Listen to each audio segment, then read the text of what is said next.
24 ঘন্টায় জ্যাকলিবল স্টুডিও থেকে আমি সব্যসাচী শুরু করছি স্পেশাল 24। অপারেশন সিঁদুর। পাকিস্তানকে মারধর করে ভারত গোটা বিশ্বকে দেখিয়ে দিয়েছে ভদ্রতাকে দুর্বলতা ভাবলে তার পরিণাম কতটা খারাপ হয়। কিন্তু মুশকিল হচ্ছে যুদ্ধটা এখন আর শুধু এই সীমান্ত রক্ষা, দেশের সম্মান রক্ষা এর সঙ্গে জড়িয়ে নেই। যুদ্ধটা একটা ব্যবসা, যুদ্ধটা কারো রাজনৈতিক ফায়দা তোলার আটঘাট। বিশ্বের প্রতিটা যুদ্ধে যে আটঘাট বাঁধছেন মার্কিন প্রেসিডেন্ট। ভারত পাকিস্তান সংঘর্ষে যে আটঘাট বেঁধেছে অস্ত্র কারবারিরা, আর এই আটঘাটে আঁটোসাঁটো হয়েছে কূটনীতি, রাজনীতির কঠিন প্যাচ। গণতান্ত্রিক দেশ ভারতের জন্য যা অস্বস্তিকর, যে অস্বস্তি সহ্য করতে হচ্ছে নয়াদিল্লিকে, ঘরে বাইরে দুই ক্ষেত্রে দিল্লিতে সিঁদুরে মেঘ।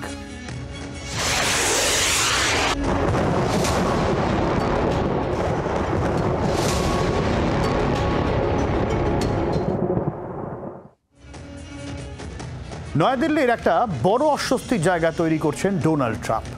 বারবার অযাচিতভাবে নির্লজ্জের মতো ভারত পাকিস্তান সংঘর্ষ বিরতির ক্রেডিট নিয়ে গিয়েছেন।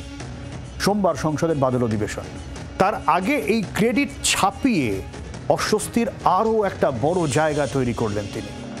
ট্রাম্পের মুখে পাকিস্তানের ভাষ্য যেন।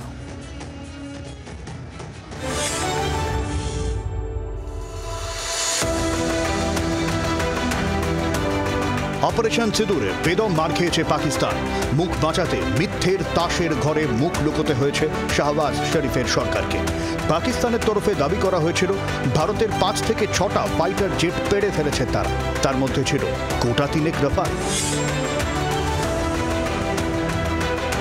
পাকিস্তানের এই মন্তব্য সামনে আসার পর রাহুল গান্ধীর তরফে দাবি করা হয় মোদী সরকারের স্পষ্ট করা উচিত কতগুলো ফাইটার জেট ভারত হারিয়েছে। এই প্রশ্নের উত্তর সরকার বা সেনা কারো তরফেই স্পষ্ট করা হয়নি। উল্টে রাহুলকে আসিফ মুনিরের সঙ্গে এক আসনে বসিয়ে দেয় বিজেপি। চলে তুমুল সমালোচনা।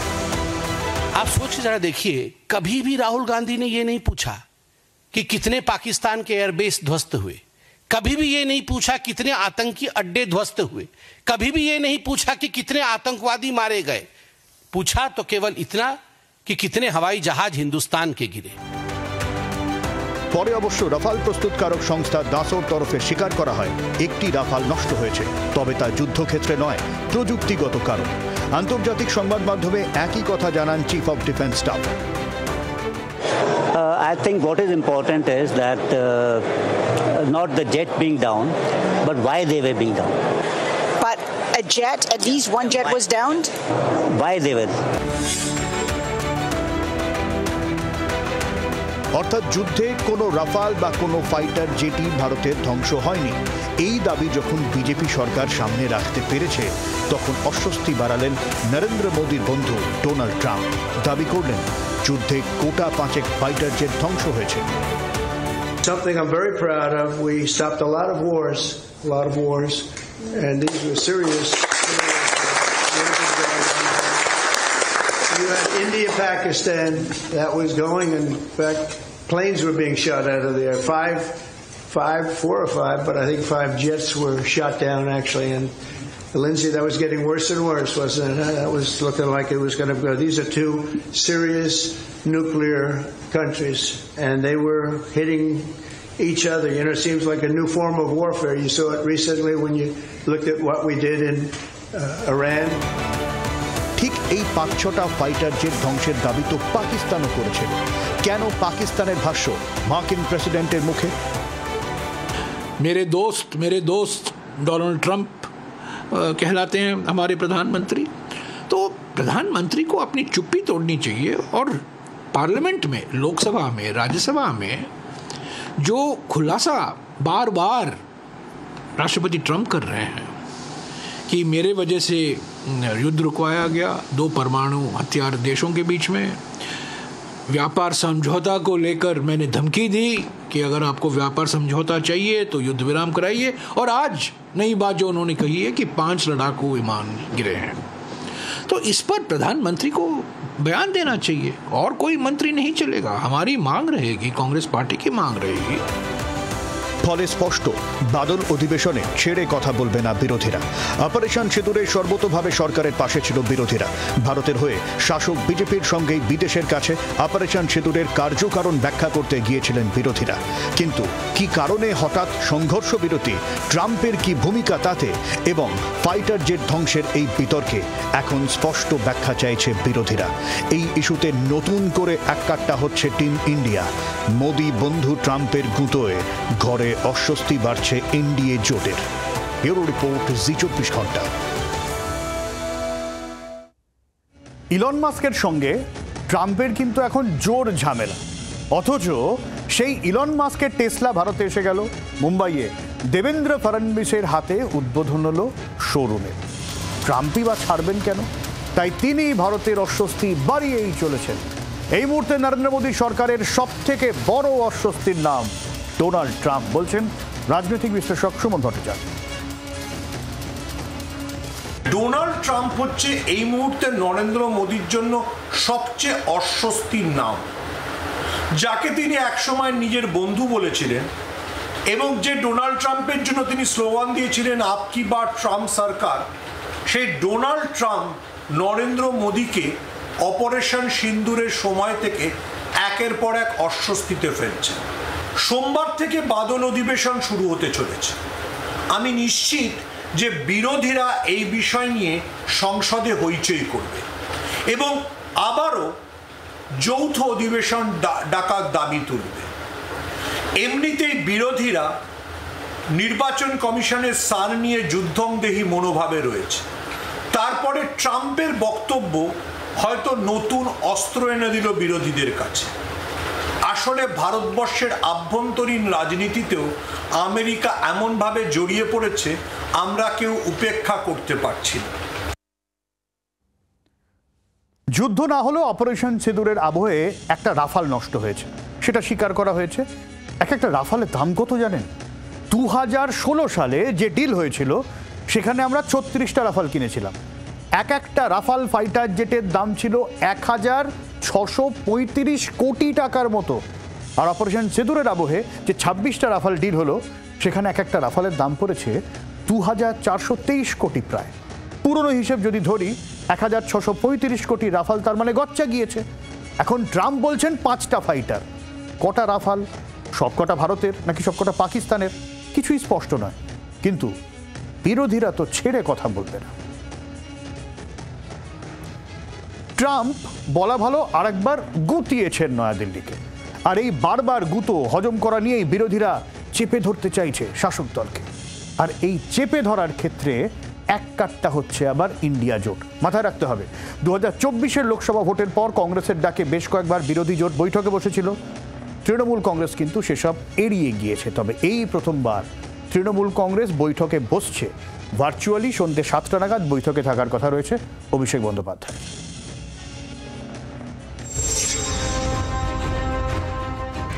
পহেলগাঁও হামলার পর অপারেশন সিঁদুর। অপারেশন সিঁদুরের পর ভারতীয় সেনা আধিকারিকদের একের পর এক বক্তব্য সামনে আসা এবং সিডিএস তিনি এক বক্তব্য পেশ করেছেন। সব মিলিয়ে একটা ধোঁয়াশার পরিস্থিতি তৈরি হয়েছে সারা দেশ জুড়ে। বিশেষত বিরোধীরা সরকারের কাছে বেশ কিছু প্রশ্ন করতে চায়, আর জানিয়ে সরকার সংসদের বাদল অধিবেশন শুরুর আগে প্রস্তুতি শুরু করে দিয়েছে। তারা মনে করছে বিরোধীরা যে সমস্ত প্রশ্ন করবে তার আগাম জবাব তৈরি করে রাখা উচিত। আর সেই কারণেই সংসদ অধিবেশন শুরুর একেবারে আগেই প্রতিরক্ষা মন্ত্রীর বাড়িতে বসল জরুরি বৈঠক। শুক্রবার প্রতিরক্ষামন্ত্রী রাজনাথ সিং এর বাসভবনে এই নিয়ে একটি বড় বৈঠক হয়। বৈঠকে উপস্থিত ছিলেন স্বরাষ্ট্রমন্ত্রী অমিত শাহ, বিজেপির সভাপতি জেপি নাড্ডা থেকে জাতীয় নিরাপত্তা উপদেষ্টা অজিত ডোভাল, সিডিএস অনিল চৌহান এবং 3 বাহিনীর প্রধান। কারণ শুধু অপারেশন সিঁদুর নিয়ে তো নয়, প্রশ্ন রয়েছে পহেলগাঁও হামলা নিয়েও, নিরাপত্তার গাফিলতি নিয়েও। এই জায়গা থেকেই নতুন করে এককাট্টা হচ্ছে জোট ইন্ডিয়া। বাংলা ও বাঙালি ইস্যুতে গত 16 তারিখ মুখ্যমন্ত্রী মমতা বন্দ্যোপাধ্যায়ের মুখে শোনা গিয়েছিল ইন্ডিয়া জোটের কথা। জল্পনা, তাহলে কি দূরত্ব ঘুচিয়ে মোদী সরকারের বিরুদ্ধে ফের এককাট্টা হচ্ছে তৃণমূল ও তার জোট ইন্ডিয়া? আপনারা আমাদের বিরুদ্ধে আন্দোলন করতে পারেন, আমরা পারি না আপনাদের বিরুদ্ধে? কি পারি তো? ওখানে অত্যাচার হবে, এখানে প্রতিবাদ হবে। দিল্লিতে অত্যাচার হবে, দিল্লিতেও প্রতিবাদ হবে, এখানেও হবে। বাংলা আমাদের দখলে আছে, থাকবে। ফলে অপারেশন সিঁদুর সহ একগুচ্ছ ইস্যুতে মোদী সরকারকে যে তৃণমূল এককাট্টাভাবেই চেপে ধরতে চাইছে তা স্পষ্ট। সে কারণেই ইন্ডিয়া জোটের বৈঠকে হাজির অভিষেক বন্দ্যোপাধ্যায়। মোদী সরকার বিলক্ষণ জানে একগুচ্ছ অপ্রীতিকর প্রশ্নের মুখে পড়তে হবে তাদের। প্রশ্ন উঠবে বেনজির জঙ্গি হামলা নিয়ে, প্রশ্ন উঠবে সংঘর্ষ বিরতিতে পাকিস্তান যখন বেদম মার খাচ্ছে তখন আচমকা কি কারণে সংঘর্ষ বিরতি। প্রশ্নের পাল্টা উত্তরের খসড়া প্রস্তুতি তুঙ্গে। তবে রাজনৈতিক বিশ্লেষকদের প্রশ্ন, অপারেশন সিঁদুর নিয়ে সংসদে বিবৃতি দেবেন প্রধানমন্ত্রী মোদী নাকি প্রতিরক্ষামন্ত্রী রাজনাথ সিং? যদি প্রধানমন্ত্রী চুপ থাকেন, হইচই। অপারেশন সিঁদুর নিয়ে ঘরে এবং বাইরে রীতিমতো একাধিক প্রশ্নের মুখে পড়তে হতে পারে কেন্দ্রের বিজেপি সরকারকে। আর তাই জরুরি প্রস্তুতি সেরে নিচ্ছে বিজেপি সরকার অধিবেশন শুরুর আগে। নয়াদিল্লি থেকে ভিডিও জার্নালিস্ট শুভাশিস দাসের সঙ্গে রাজীব চক্রবর্তী, জি 24 ঘন্টা। গত মাসে অপারেশন সিঁদুর নিয়ে 5টি প্রশ্ন তুলেছিলেন তৃণমূলের সর্বভারতীয় সাধারণ সম্পাদক অভিষেক বন্দ্যোপাধ্যায়। 4 জন জঙ্গি কেমন করে সীমান্ত অনুপ্রবেশ করে এভাবে হামলা চালালো, কোথায় গাফিলতি সেই প্রশ্ন তুলেছেন। গোয়েন্দা ব্যর্থতা হয়েছে কিনা, কেন এই ধরনের ঘটনার পরেও আইবি প্রধানের মেয়াদ বাড়ল তা নিয়ে প্রশ্ন তুলেছিলেন অভিষেক বন্দ্যোপাধ্যায়। কোথায় পেহেলগাঁওয়ের জঙ্গিরা, তারা জীবিত না মৃত, সে প্রশ্ন গত মাসে তুলেছিলেন অভিষেক। এখনও তার উত্তর নেই। অপারেশন সিঁদুর যখন শুরু হয়েছিল তখন অভিষেক বলেছিলেন এটাই তো সময় পাক অধিকৃত কাশ্মীর নিয়ে নেওয়ার, সে চেষ্টা কেন হলো না সে প্রশ্ন আবার তুলেছিলেন। কেন মার্কিন প্রেসিডেন্টকে নিয়ে এখনো চুপ মোদী সরকার, কেন সংঘর্ষ বিরতি অভিষেক বন্দ্যোপাধ্যায় প্রশ্ন তুলেছেন তা নিয়েও। আর এটাই মূলত ইন্ডিয়া জোটের মূল প্রশ্ন, বিরোধিতার এটাই সুর হতে পারে এমনটা ধরে নেওয়া যেতে পারে। সরকার কি জবাব দেয় সেটা অবশ্যই দেখার। ট্রাম্পের এই অযাচিত শান্তির নোবেল পাওয়ার লোভে গুতোগুতিতে ভারত ঘরে কিন্তু অস্বস্তিতে, শুধু তাই নয় বাইরেও বিরক্তি বাড়ছে। শুল্ক নীতি থেকে ব্রিক্সের ডলার নির্ভরতা কমানো কিংবা রাশিয়া থেকে তেল, সব ক্ষেত্রেই ট্রাম্পের মাতব্বরি। সার্বিকভাবে বিরক্তি বাড়ছে ভারতের।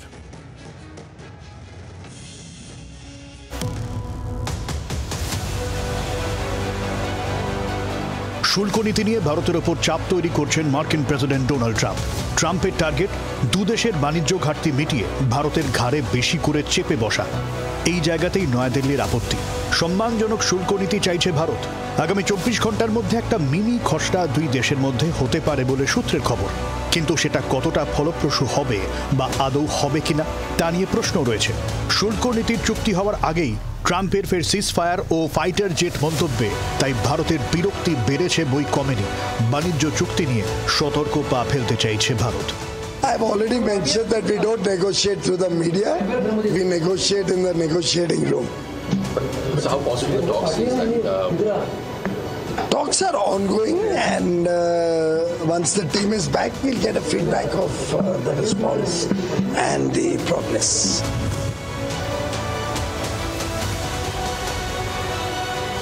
ইসরায়েল ইরান যুদ্ধের আবহে ট্রাম্প দেখিয়ে দিয়েছেন আমেরিকা স্রেফ নিজের স্বার্থ বোঝে।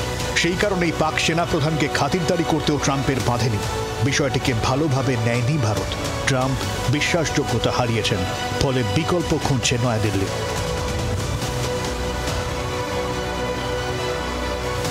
23 তারিখ ব্রিটেন সফরে যাচ্ছেন প্রধানমন্ত্রী নরেন্দ্র মোদী, তারপর মালদ্বীপ।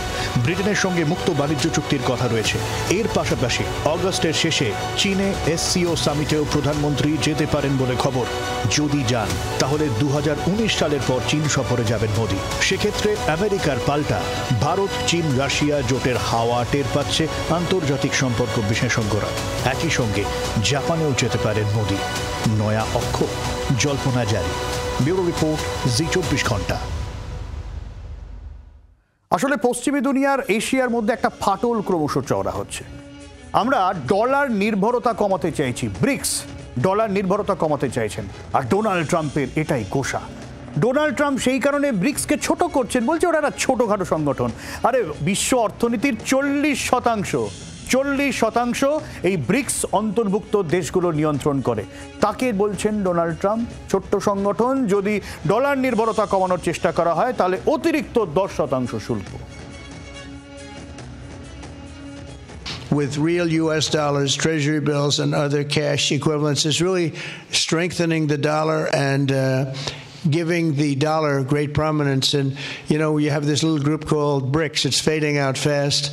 But BRICS is, they wanted to try and take over the dollar, the dominance of the dollar and the standard of the dollar. And I said, anybody that's in the BRICS consortium of nations, we're going to tariff you 10%. And they had a meeting the following day, and almost nobody showed up. They said, leave me alone. They didn't want to be tariffed, did they, Howard? Huh? So it's amazing. No, we're not going to let the dollar slide. If we have a smart president, you're never going to let the dollar slide. If you have a dummy... আর এখন তো শুধু Donald Trump নন, European union তারাও হুঁশিয়ারি দিচ্ছে ভারতকে। আসলে Russia থেকে আমরা সস্তার তেল কিনি, তাতে আমাদের দেশীয় অর্থনীতি অনেকটা সুস্থির থাকে। আমেরিকা ও ইউরোপের দাবি রাশিয়া থেকে তেল কেনা যাবে না। 100-500% শুল্কের হুমকি আসছে ভারত, চীন, অন্যান্য দেশগুলির কাছে। আর এই জায়গাতেই কি এককাট্টা হতে পারে ভারত, রাশিয়া, চীন? আরআইসি জোট নিয়ে নয়া জল্পনা। RIC Russia, India, China.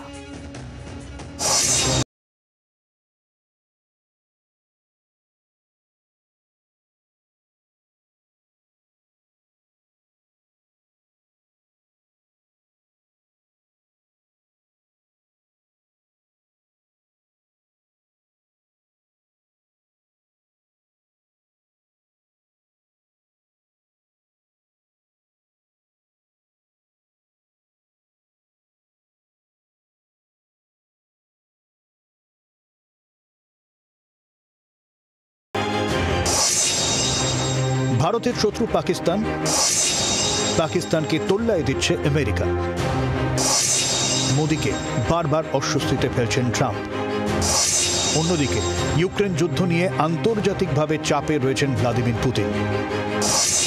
America এবং ইউরোপের রাশিয়া বিরোধিতাও ক্রমশ চড়ছে। চীন বেশিরভাগ দেশেরই অপছন্দের। আমেরিকার সঙ্গেও ক্রমশ তার সংঘাত আরও বাড়ছে। ফলে তিন দেশের কমন অস্বস্তি পশ্চিমী বিশ্ব, কমন অস্বস্তি রাশিয়ার তেল। আমেরিকার পাশাপাশি ইউরোপীয় ইউনিয়নও চাইছে না ভারত রাশিয়া থেকে তেল কিনুক। 50 দিনের মধ্যে ইউক্রেনের সঙ্গে রাশিয়া শান্তি চুক্তি না করলে কড়া পদক্ষেপের কথা বলেছেন ট্রাম্প। সেই সুরে গান ধরেছে ইউরোপও। নেটো প্রধান মার্ক রুট বকলমে এই নিয়ে হুঁশিয়ারি দিয়েছেন ভারত, চীন, ব্রাজিলকে। রাশিয়া শান্তি চুক্তি না করলে যদি রাশিয়া থেকে তেল নেওয়া হয় শুল্ক হুঁশিয়ারি। Said basically if Russia is not serious about peace talks, within 50 days he will slam secondary sanctions on countries like India, China and Brazil. So my encouragement to these three countries particularly is, if you live now in Beijing or in Delhi or you are the president of Brazil, you might want to take a look into this, because this might hit you very hard. So please make the phone call to Vladimir Putin and tell him that he has to get serious about peace talks, because otherwise this will slam back on Brazil, on India and on China. Russian জ্বালানি giant রোসনেফটের ভারতীয় তেল শোধনাগার রয়েছে গুজরাটে। তার উপর নিষেধাজ্ঞা আরোপ করেছে ইউরোপীয় ইউনিয়ন। ভারত সাফ জানিয়ে দিয়েছে এটা ইউরোপের দ্বিচারিতা, ভারত মাথা নিচু করবে না। The developments, let me reiterate, and I've said this in the past as well, securing energy needs of our people is understandably an overriding priority for us. In this endeavor, we are guided by what is there on offer in the markets, as also by the prevailing global circumstances. We would particularly caution against any double standards on the matter. এই জায়গা থেকে রাশিয়ার কথা মেনে চীনের সঙ্গে সম্পর্ক ঝালিয়ে নেওয়ার কথা ভাবছে ভারত। চীনও কি বুঝতে পারছে ভারতের গুরুত্ব? ব্রিক্সে পেহেলগাঁও হামলার নিন্দায় সামিল ছিল চীন। শুক্রবার চীনা বিদেশ মন্ত্রকের মুখপাত্র লিন জিয়াং বলেন, চীন সব ধরনের সন্ত্রাসবাদের বিরুদ্ধে এবং 22 এপ্রিলের পেহেলগাঁও হামলার তীব্র নিন্দা জানাচ্ছে। আগামী কয়েকদিনে পাল্টে যেতে পারে দুনিয়ার সম্পর্কের সমীকরণ। অপারেশন সিঁদুরের পর যার রং বদলাচ্ছে ক্রমশ। তবে প্রশ্ন থেকেই যাচ্ছে, চীনকে আদৌ বিশ্বাস করা যায়? ব্যুরো রিপোর্ট, জি 24 ঘন্টা। আন্তর্জাতিক সম্পর্ক বিশেষজ্ঞ অনিক চট্টোপাধ্যায় বলছেন, এই যে আন্তর্জাতিক রাজনৈতিক দুনিয়ার যেসব সম্পর্ক রয়েছে না, তাতে কেউ পার্মানেন্ট বন্ধু বা পার্মানেন্ট শত্রু হয় না। গোটা বিষয়টার মধ্যে একটা স্বার্থ কাজ করে, আর এক্ষেত্রেও স্বার্থের কারণেই এই তিন দেশের অক্ষের একটা সম্ভাবনা তৈরি হয়েছে। রাশিয়ার সাথে আমাদের সম্পর্ক বরাবরই ভালো। চীনের সাথে আমাদের সম্পর্ক এই মুহূর্তে কিছুটা শীতল হলেও আগামী দিনে যে চীনের সাথে সেটা উষ্ণ হবে না তার কোনো গ্যারেন্টি নেই। অর্থাৎ আমেরিকা বা পশ্চিম ইউরোপের অর্থনৈতিক এবং রাজনৈতিক দাদাগিরির বিকল্প হিসেবে ভারত, রাশিয়া এবং চীনের একটা অক্ষ গড়ে উঠতেই পারে। কূটনীতিতে কোনো কিছুই পার্মানেন্ট নয়, কোনো কিছুই স্থায়ী নয়, কোনো বন্ধুত্ব বা কোনো শত্রুতা স্থায়ী নয়। ফলে ভারত, রাশিয়া এবং চীন এই যে বৃহৎ শক্তিগুলো, এরা আমেরিকা বা পশ্চিমী দুনিয়ার একটা পাল্টা অক্ষ হিসেবে আগামী দিনে তারা উঠে আসতে পারে। সেই সম্ভাবনা কিন্তু উড়িয়ে দেওয়া যায় না। অপারেশন সিঁদুর, পেহেলগাঁও, ভোটার অনুপ্রবেশকারী সহ একগুচ্ছ ইস্যুতে সংসদের হাওয়া গরম হবে স্পষ্ট, কিন্তু আন্তর্জাতিক সম্পর্ক যেরকম গোলমেলে তাতে ঘরে বাইরে চাপে মোদী সরকার। বিদেশ নীতি নিয়ে প্রশ্ন তুলতেই পারে বিরোধীরা, কিন্তু এটা ফ্যাক্ট, এখন পরিস্থিতি অনেক আলাদা। বন্ধু সংখ্যা কমছে আমাদের, কম শত্রু বেশি শত্রুর হিসেবেই চলছে খেলা। সোমবার থেকে খেলা হবে।